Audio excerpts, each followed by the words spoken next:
Assalamualaikum.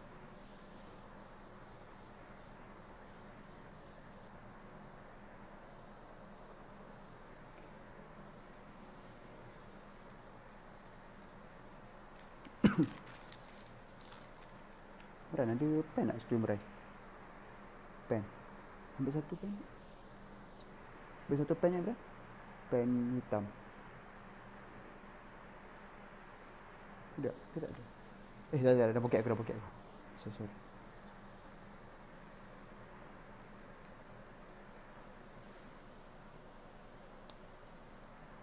Okay, baik. Auzubillahi minasyaitonirrajim. Bismillahirrahmanirrahim.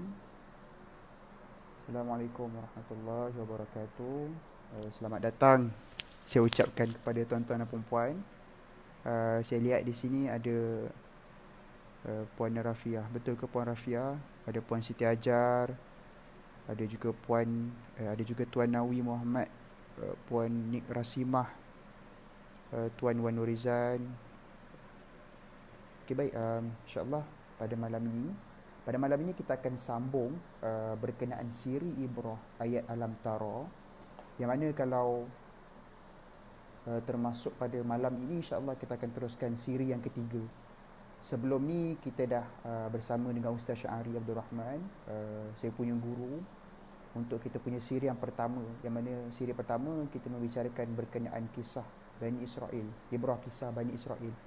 Dan kemudian sebelum baru-baru ni juga kita ada siri Ibrah Alam Tara, iaitu bersama dengan Ustaz Nazri. Dan hari ni insyaAllah dan juga sebelum tu lagi, seingat saya pada hari Rabu kita bersama dengan Ustazah Mariam berkenaan refleksi Sabul al-Mathani.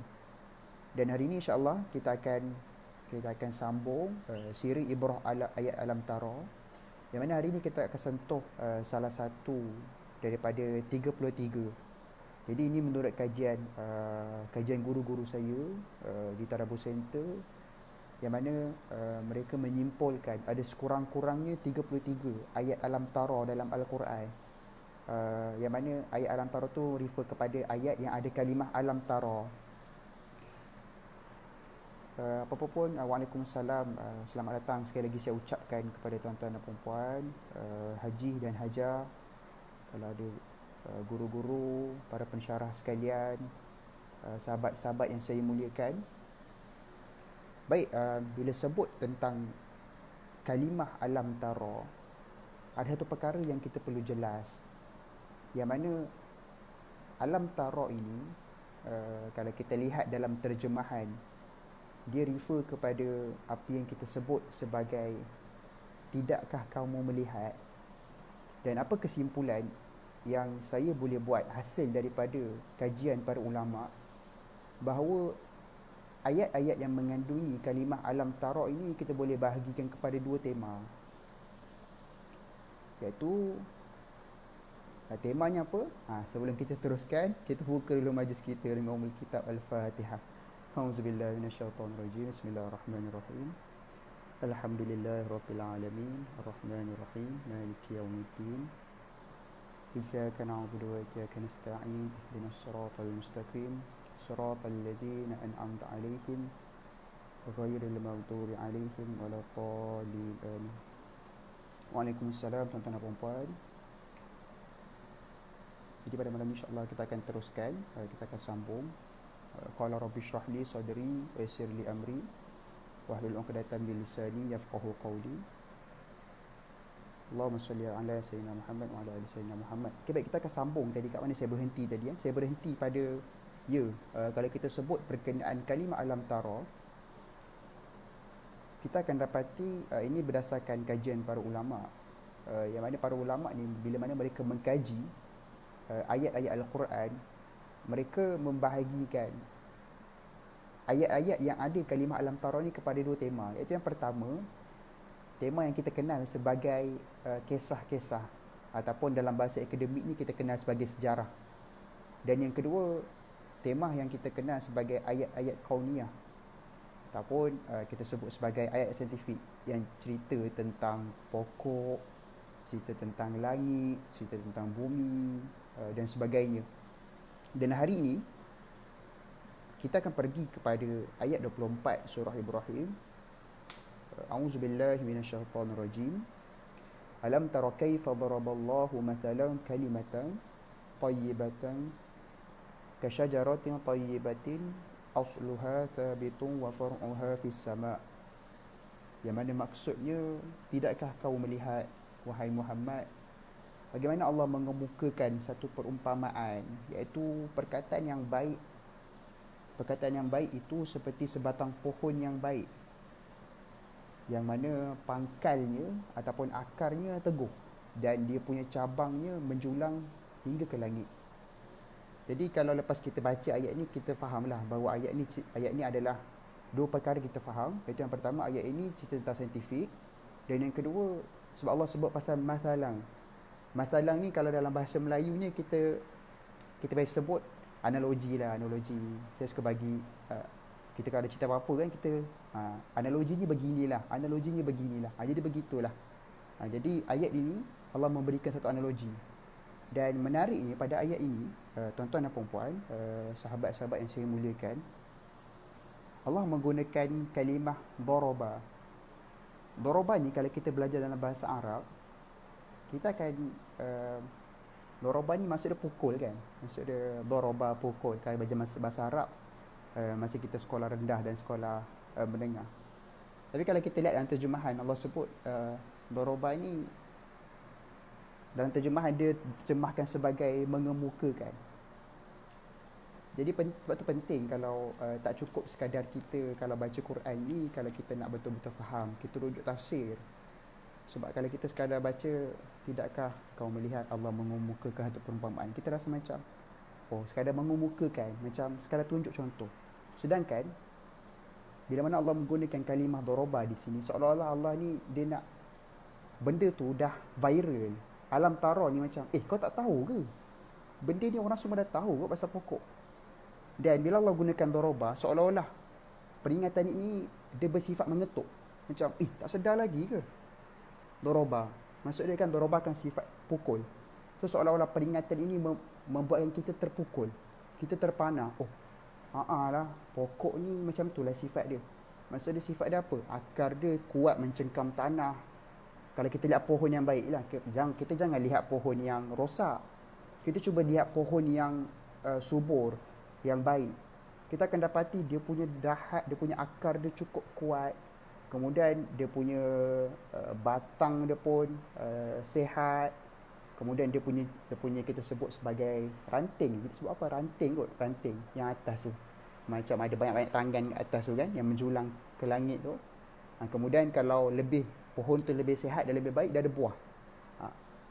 Jadi seolah-olah Allah nak tengoklah pohon baik tu. Takkan tak boleh tengok. Cuba tengok elok, cuba tengok renung dengan renungan yang sebenarnya. Jadi itulah kenapa Allah menggunakan kalimah daraba. Dan bila sebelum kita pergi lebih jauh, kita nak tahu tentang ayat ni, konteks dia apa, kita perlu tahu terlebih dahulu surah Ibrahim ini diceritakan tentang dia surah apa. Dia ialah surah Ibrahim lah kan. Maksudnya dia surah yang diturunkan di mana. Kalau kita kaji daripada aspek makiyah dan madaniyah, surah Ibrahim ini adalah surah makiyah. Yang mana surah makiyah ni dia bukan sekadar turun dekat Mekah, tapi dia adalah surah yang diturunkan sebelum hijrah. Dan kalau kita berpegang surah makiyah ini sebagai surah yang diturunkan di Mekah, sebab memang ada ulama yang berpandangan sedemikian. Tapi pandangan tu kita boleh sebut sebagai sangkal. Sebab ada juga ayat-ayat yang diturunkan sebelum hijrah tapi tak diturunkan di Makkah.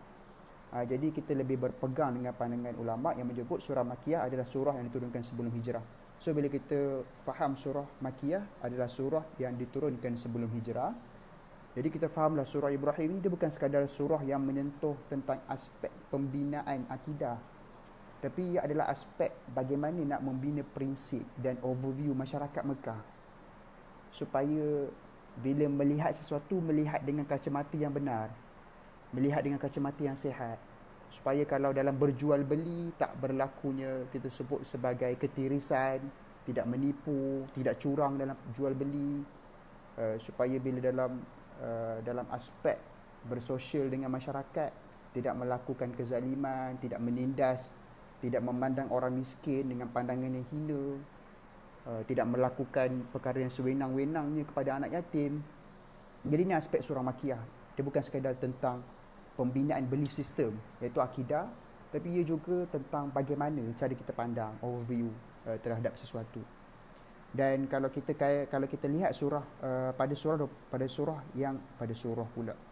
pada ayat yang ke-24 ini, konteksnya adalah perbincangan tentang Allah sedang memberikan motivasi kepada orang yang beriman. Setelah pada ayat sebelumnya ada berlaku dialog antara Rasul dengan orang-orang yang menolak kebenaran. Ada berlaku dialog antara Rasul dengan orang yang menolak kebenaran. Yang mana Rasul-Rasul yang disebutkan pada ayat sebelum 24 ni, pada babak-babak sebelumnya, adalah Rasul yang disebutkan antaranya Nabi Musa AS dan juga Nabi Nuh, kaum Samud, siapa dia punya Nabi? Nabi Saleh. So ada, Allah menggambarkan berlakunya dialog antara Rasul dan juga kaum. Yang mana bila berlaku dialog, kaum ni dia memilih untuk menolak kebenaran. Jadi bila mereka memilih untuk menolak kebenaran, Allah menceritakan pula apakah akibat-akibat yang mereka bakal terima apabila mereka memilih untuk menolak kebenaran. Sehinggalah kepada ayat 22. Pada ayat 22, bila mana mereka menolak kebenaran, mereka mempersekutukan Allah dan sebagainya, kemudian syaitan datang. Sebab orang-orang munafik ni dia saling blame, dia saling menyalahkan, engkau lah salah dan sebagainya. Tiba syaitan datang bagi khutbah. Macam kita lah kan, syaitan datang bagi khutbah, dia bagi tahu bahawa hari ini memang syaitan kata memang hakikatnya jangan salahkan sepenuhnya pada syaitan kata. Sebab syaitan kata tipu dayanya lemah. Dia sekadar boleh membuat tipu daya, memperdayakan manusia. Namun hakikatnya manusia yang memilih untuk terperdaya dengan tipu daya syaitan atau tidak. Namun kat sini kita jangan salah faham pula. Jangan kita rasa macam syaitan ni, maksud dia kita tak perlu risaulah pasal syaitan. Tidak. Syaitan ni kita masih perlu berjaga-jaga dengan mereka. Sebab mereka ni Allah sebut sebagai kita punya musuh yang nyata. Jadi aduwwum mubin. Kita kena sentiasa berjaga-jaga dengan mereka. Dan Allah juga sebut wa khuliqal insanu dha'ifa. Kita ni memang manusia diciptakan lemah. Kita ni akan distract. Kita akan tergelincir dengan godaan dan pujukan syaitan. Jadi sentiasalah meminta perlindungan daripada Allah SWT. A'udzubillahi minasyaitonirrajim. Qul a'udzu birabbin nas, qul a'udzu birabbil falaq. Minta perlindungan daripada Allah SWT. Dan kemudian selepas dah berlaku syaitan ni bagi pidato, Allah ceritakan pula berkenaan untuk orang beriman yang menerima kebenaran. Untuk orang beriman yang menerima kebenaran, apakah yang bakal mereka terima? Apakah imbalan yang mereka dapat? Wa udkhilal ladina amanu wa amilus solihat jannatin tajri min tahtihal anhar khalidina fiha abada. Yang mana untuk orang-orang yang menerima kebenaran, bagi mereka akan masuk dalam syurga. Yang mana dalam syurga tu ada sungai yang mengalir di bawahnya dan mereka kekal dalam syurga biizni rabbihim, dengan izin Tuhan. Dan tak cukup di situ, tidak selesai di situ, Allah memberikan pula perumpamaan. Bagi kalimah yang baik itu seperti pohon yang baik. Yang mana kita nak masuk perbincangan kita pada malam ini. Yang mana kita nak tahu, jadi kita dah nampak konteks ayat ini, perbincangannya adalah berkenaan motivasi untuk orang beriman. Untuk orang-orang yang bila mana datang seruan para rasul, mereka memilih untuk melihat dengan pandangan yang sebenarnya dan memilih untuk mendengar dengan pendengaran yang sebenarnya, dan mereka memilih untuk melihat dan mendengar dengan mata dan telinga hati. Jadi apakah yang bakal mereka terima? Tadi Allah sebut mereka akan terima ganjaran syurga. Dan Allah sebut kalimah thayyibah ni, menurut pandangan ulama, Ibnu Abbas sebut kalimah thayyibah ni, Ibnu Abbas sebut kalimah yang baik itu adalah kalimah la ilaha illallah. Kalimah la ilaha illallah ni kalau kita sebut, kita ungkapkan, kita rasa ringan dengan pada sebutan. Tapi ada dalam satu hadis yang disebutkan, Rasulullah SAW bersabda, kalaulah ditimbang antara kalimah la ilaha illallah dengan dunia dan seisinya, kalau ditimbang, pastinya kalimah la ilaha illallah tu akan lebih berat daripada dunia dan seisinya. Dan inilah perumpamaan yang Allah berikan Allah sebut kalimah yang baik itu iaitu kalimah tauhid ataupun kalimah la ilaha illallah menurut pandangan Ibnu Abbas. Dan Ibnu Abbas juga sebut, kan Allah gambarkan kalimah yang baik itu seperti pohon yang baik. Pohon yang baik menurut Ibnu Abbas dia bukan refer kepada kalimah la ilaha illallah tadi. Tapi pohon yang baik ini menurut Ibnu Abbas dia adalah kesan bila mana kalimah yang baik itu kita sentiasa ungkapkan, dia akhirnya akan memberi kesan kepada adanya sebatang pohon yang baik. Yang mana kalau saya sebut tadi, sebatang pohon yang baik tadi, dia sifatnya dia ada akar yang teguh. Yang mana akar yang teguh ni menurut Ibnu Abbas, dia refer kepada kepercayaan, kepada iman. Maksudnya dia punya pangkal dia strong. Maksudnya dekat hati, dalam hati dia kuat. Jadi bila kalimah yang baik, kesan dia sampai akhirnya boleh menyebabkan bangunnya ataupun adanya, wujudnya pohon yang baik. Yang mana pohon yang baik tadi akar teguh, kemudian cabang yang menjulang tinggi ke langit. Cabang, kalau menurut Ibnu Abbas dalam tafsir Ibnu Kathir, cabang yang menjulang tinggi ke langit ni dia refer kepada amalan. Maksudnya bila mana kita punya iman kita adalah iman yang soleh, iman yang sahih ataupun iman yang sebenarnya, kesannya adalah amal perbuatan kita akan sampai diangkat ke langit. Yang mana kalau sifat, kalau kita perhatikan pohon kan, kita perhatikan pokok, sifat bila mana dia ada dahan-dahan, dia pastinya akan mendatangkan buah. Yang mana bila datangnya buah ni satu biar dahan, dia punya manfaatnya sesiapa yang barangkali panas, kena matahari, cahaya matahari dan sebagainya. So dia boleh dapatkan manfaat daripada pohon yang baik itu dengan berteduh kat pohon tersebut. Jadi antara manfaat yang pohon yang baik dia diberi, bukan sekadar untuk dirinya, tapi dia juga boleh beri manfaat kepada orang lain. Menjadi teduhan daripada panasnya matahari ataupun barangkali hujan. Tapi kalau hujan, kalau kita teduh kat bawah pokok, barangkali kita akan kena juga sikit-sikit. Tapi sekurang-kurangnya kita dapat berteduh, kita dapatkan manfaat daripada pokok. Berbanding kalau kita tak berteduh bawah pokok, terus basah lencung dan sebagainya. Dan tak cukup di situ, dahan-dahan ini dia akan menghasilkan buah. Jadi bila menghasilkan buah, orang lain boleh ambil manfaat daripada pohon tadi. Dia ambil buah dan makan. Jadi inilah menurut Ibnu Abbas yang mana Allah sebut bila mana orang mukmin ini dia kesan daripada dia beramal dengan kalimah yang baik tadi, dia hasilnya dia akan menjadi pohon yang baik, dia akan menjadi batang pohon yang baik, yang mana yang pertama tadi dia ada akar yang teguh. Dan kalau kita lihat dalam Quran pun banyak kisah yang Allah ceritakan, Allah paparkan berkenaan kisah-kisah manusia yang mereka mempunyai keimanan yang teguh. Antara kisah yang memaparkan berkenaan manusia-manusia yang mempunyai keimanan yang teguh adalah sebagai contoh kisah ahli sihir Bani Israel. Ahli sihir Bani Israel ni dia beriman beberapa minit je, barangkali tak sampai sehari pun, mungkin adalah beberapa jam. Tapi bagaimana dengan sela masa yang pendek yang dilalui oleh ahli sihir Bani Israel menyebabkan mereka sanggup mati mempertahankan iman. Sebab dia punya pangkal, dia punya akar tu dah kuat. Dia punya sistem kepercayaan, belief system, cara pandang kepada dunia, cara pandang kepada kehidupan dah berbeza berbanding sebelum didatangkan mukjizat kepadanya. Sebelum berinteraksinya ahli sihir Firaun ini dengan mukjizat, dia punya dah berubah. Cara pandang dah berubah, belief system dah berubah dan sebagainya. Yang mana kesan daripada itu bukan sekadar dia mempunyai akar yang teguh, tapi dia juga memberikan manfaat kepada orang lain. Sebabkan Firaun, dia fokus kepada ahli sihir Firaun, ada orang lain yang barangkali beriman terselamat daripada kena seksa dan sebagainya. Itu daripada satu sisi yang lain. Jadi itu antara kisah-kisah manusia yang Allah paparkan dalam Al-Quran berkenaan manusia-manusia yang bagaimana kesan dia faham kalimah tauhid tadi. Dia bukan sekadar mengucapkan biasa, tapi dia faham. Sebab kalau kita sekadar ucapkan biasa, Tapi kita tak betul-betul mengamati, merenung, memahami, merenungi dan sebagainya.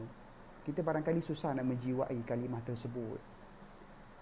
Kita risau kalau kita tak sampai kepada tahap menghayati. Takut-takut kalau kita diuji, kita tidak cukup kuat. Sebab tu the key point untuk bagaimana kita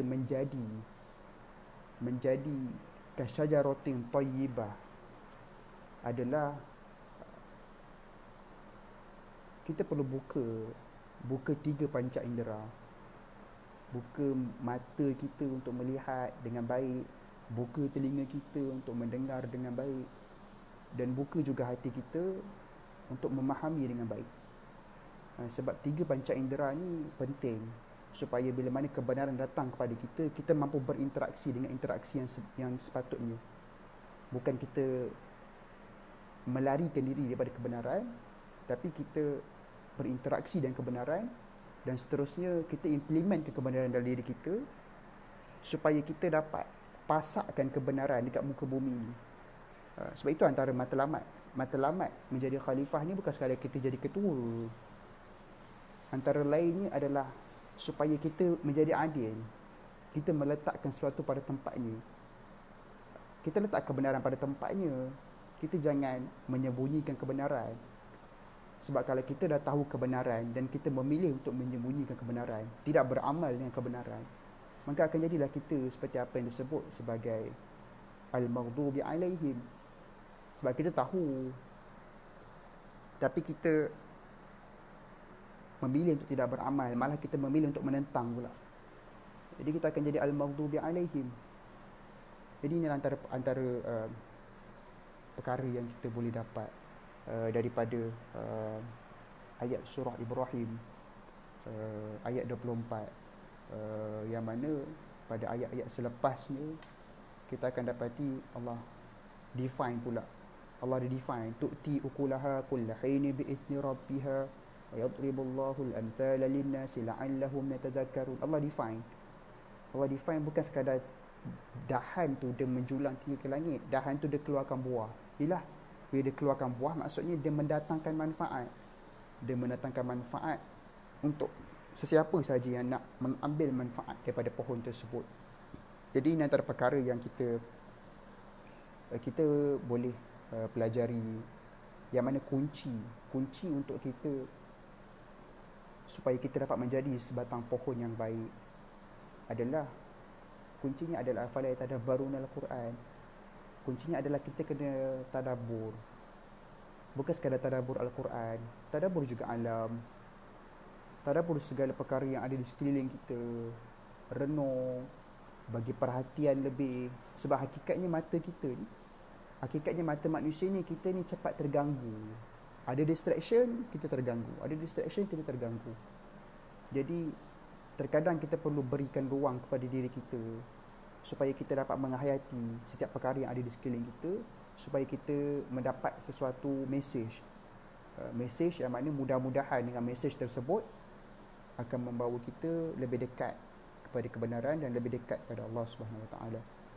Jadi setakat itu sahaja untuk ibrah ayat Alam Tara pada malam ini. Mungkin ada sebarang soalan daripada tuan-tuan dan puan-puan, sahabat-sahabat yang saya muliakan. Imran, dah berapa minit Imran? Oh, lagi 5 minit.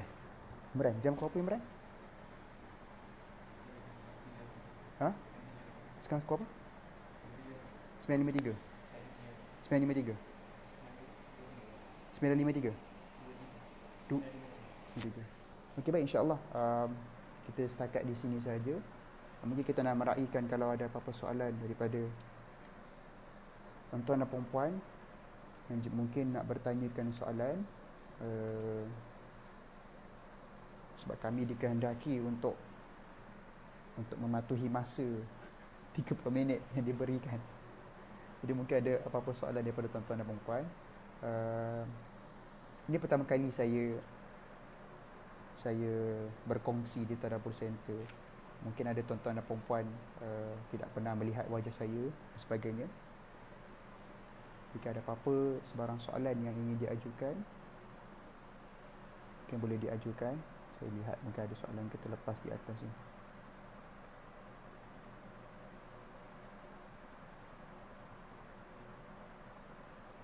Waalaikumsalam warahmatullahi wabarakatuh. Puan Liza Osman.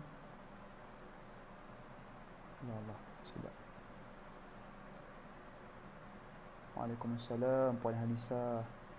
Tak, maaf ya, tak perasan tadi. Waalaikumsalam. Waalaikumsalam Puan atau Tuan Nurizan, saya tak pasti. Okay, jadi kalau tak ada soalan, jadi setakat itu saja untuk perkongsian pada malam ini. Moga-moga kita dapat ambil manfaat. Sebab kalau kita baca surah Ibrahim ni, kita akan dapati walaupun nama surah ni surah Ibrahim, tapi tak ada cerita babak berkenaan Nabi Ibrahim, melainkan babak Nabi Ibrahim berdoa, iaitu pada muka surat 260. Dalam muka surat 260 ni penuh dengan doa Nabi Ibrahim. Nabi Ibrahim ni dia doakan supaya kota Mekah tu menjadi kota tempat yang aman. Nabi Ibrahim juga doakan supaya keturunan dia daripada keturunan orang yang mendirikan solat. Jadi apa perkara yang kita boleh belajar sebenarnya daripada permohonan ataupun doa Nabi Ibrahim dalam surah Ibrahim? Sebab kalau kita, contohlah kan, kalau kita tulis ataupun kita baca apa-apa artikel, kalau lah artikel tu, contoh dia tulis artikel tu tajuk dia Fakhrul Islam, sepatutnya lah artikel tu cerita pasal Fakhrul Islam lah. Siapa nama Fakhrul Islam, pendidikan dia macam mana dan sebagainya. Tapi dalam surah Ibrahim ni tak ada pula cerita tentang baru datang ataupun perjalanan babak-babak kehidupan Nabi Ibrahim AS. Allah Alam, mungkin kita boleh kaji sama-sama insya-Allah. Jadi saya rasa kita ada. Tapi apa yang perkara yang kita boleh belajar, daripada karakter Ibrahim adalah banyakkan berdoa kepada Allah SWT. Sebab kita tak tahu, barangkali doa kita tu mungkin tak akan dimakbulkan sekarang ataupun untuk kita. Dan kita boleh lihat doa Nabi Ibrahim ni, dia adalah doa yang bersifat futuristik. Maksudnya dia bukan sekadar berdoa untuk dirinya sahaja, tapi Nabi Ibrahim ni doakan juga untuk generasi yang sudah, supaya kota Mekah tu menjadi kota yang aman. Bukan untuk Nabi Ibrahim. Kalau menjadi kota yang aman, dia akan dapat dimanfaatkan oleh generasi yang sudah. Dan Nabi Ibrahim juga doakan, minta doa supaya generasinya adalah generasi orang yang mendirikan solat. Maksudnya orang yang taat, orang yang sentiasa takutkan Allah Subhanahu Wa Taala. Jadi ini antara perkara yang kita boleh belajar daripada Nabi Ibrahim AS, daripada surah Ibrahim, iaitu banyakkan berdoa kepada Allah SWT. Dan jangan kita spesifikkan doa itu hanya untuk diri kita dan pada sela masa sekarang sahaja, tapi doalah satu doa yang bersifat, kita boleh sebut sebagai, perkataan dia tu general, doa yang general. Maksud dia, kita doakan juga untuk orang lain, doakan juga untuk generasi kita pada masa akan datang dan sebagainya. Wallahu ta'ala a'lam. Aqulu qawli hadha wa astaghfirullah li wa lakum. Moga-moga dapat manfaat yang besar daripada perkongsian pada malam ini. Segala kekurangan datang daripada diri saya sendiri. Saya kira tak ada soalan ya. Kalau tak ada soalan, saya tamatkanlah. Aqulu qawli hadha wa astaghfirullah li wa lakum. Wabillahi taufiq hidayah. Assalamualaikum warahmatullahi wabarakatuh. Segala yang kurang itu datang daripada kelemahan diri saya sendiri. Yang baik itu datang pada Allah SWT. Hakikatnya kedua-duanya datang pada Allah SWT. Jadi kita tutup kita punya perbincangan dan majlis kita pada malam ini dengan tasbih kafarah dan surah Al-As. Subhanallah bihamdihi, subhanallah bihamdika, asyhadu an la ilaha illa anta, astaghfiruka wa atubu ilaik. Bismillahirrahmanirrahim. Wal 'asr innal insana lafi khusr illa alladhina amanu wa 'amilus solihat wa tawasaw bil haqq tawasaw bis sabr. Insyaallah azim. Terima kasih kepada tuan-tuan dan puan-puan yang sudi bersama hingga ke hujungnya.